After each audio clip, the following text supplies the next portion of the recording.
चाहते हैं कि सोफिया कुरैशी को आप मानते हैं,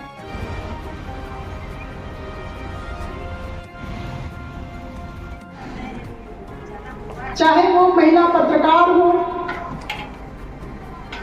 चाहे आपने अभी हाल में देखा कि एक फेसबुक पोस्ट लिखा अली खान महमूदाबाद ने, जिस पोस्ट में कहीं से भी महिला चाहे, और ये बिल्कुल वाजिब सवाल है, इसको तो लगातार हम सब लोग उठाते रहे, लेकिन इस बयान पर हम लोगों ने देखा कि अली खान के खिलाफ भी लगा दिए गए, पासपोर्ट जमा करवा लिया गया। वो फेसबुक पेज पर उन्होंने लिखा है, कोई भी पढ़ सकता है, जो भी सामान्य तरह से समझ रखता है वो उसको पढ़ सकता है। फेसबुक पेज पर जो बातें लिखी गई है उसकी व्याख्या करो, उसको समझो कि क्या लिखा गया है।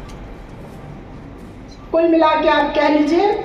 कि अली खान को लगातार इस जांच के नाम पर, जांच प्रक्रिया के नाम पर उनको परेशान करने के लिए, उनको मानसिक तौर पर टॉर्चर करने का एक न केवल इंतजाम किया गया है, बल्कि इसके साथ साथ तमाम दूसरे लोगों को भी एक मैसेज देने की कोशिश की है सरकार ने, पुलिस ने, प्रशासन ने, हमारी न्यायपालिका भी इसमें शामिल है। अफसोस की बात है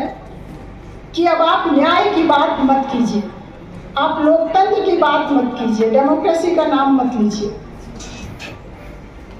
यही माहौल बनाने की कोशिश हो रही है। और यही नहीं, अभी हम लोगों ने देखा कि नागपुर में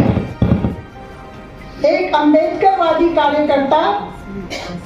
जिनकी मृत्यु हुई और जिनकी याद में एक स्मृति सभा थी, उसमें फैज अहमद फैज का जो गजल है हम देखेंगे,